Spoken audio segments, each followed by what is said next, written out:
Congratulations, your new AirPods have arrived.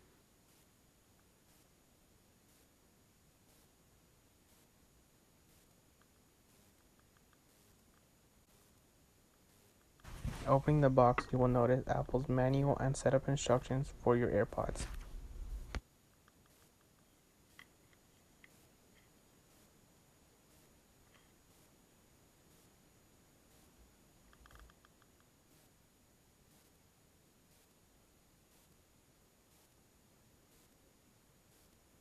Here are the AirPods, left ear, and one for the right ear.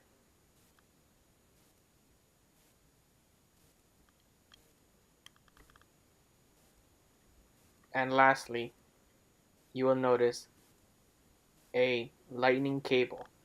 This is used to charge your new AirPods. Setting up and pairing your new Apple AirPods to your phone. The first step in connecting your AirPods to your phone is turning on Bluetooth. With Bluetooth enabled, place the AirPods near your phone and open the lid.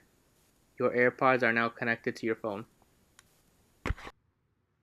You can also use Apple AirPods on a device that is not Apple by simply holding down the button on the back of the AirPods case. With Bluetooth enabled on your device, search for AirPods and simply connect your phone to the AirPods